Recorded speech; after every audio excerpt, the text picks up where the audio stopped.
Klusums runā skaļāk par vārdiem, un domas kā vējš caur pilsētu skrien. Es meklēju sevi starp vakardienām, kur viss, kas bijis, vēl sirdī dzīvo vien.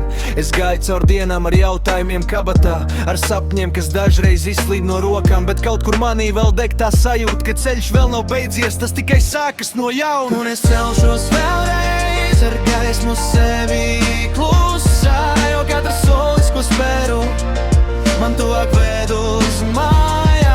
Mēs krītam, lai mācītos celties, mēs jūtam, lai saprastu dzīvi. Un starp visām šīm dienām un naktīm ir mirkļi, kas paliek mūžīgi.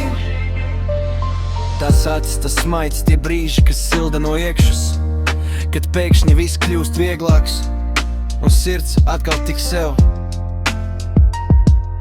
Ir bijuši ceļi ar līkumiem asi, kur šķītēs eju viens pats, bet laiks man parādīja klusi, ka gaisma vienmēr atrod ceļu atpakaļ. Es iemācījos klausīties sevī, ne tikai tam, ko saka pasaule, un saprast, ka spēks nav vienmēr skaļš. Tas bieži dzīvo klusumā.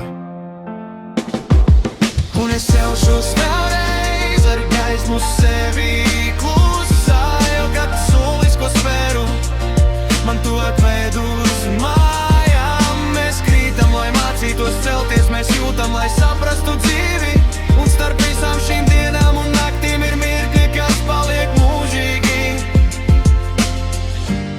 Varbūt mēs visi esam ceļā, neviens vēl nav līdz galam, bet skaistums slēpjas tajā, ka ejam mēs kopā vai pa vienam.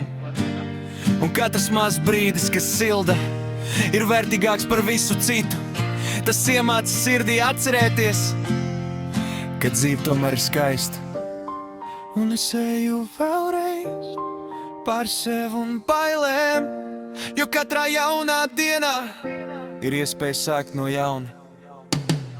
Un es celšos vēlreiz ar gaismu sevi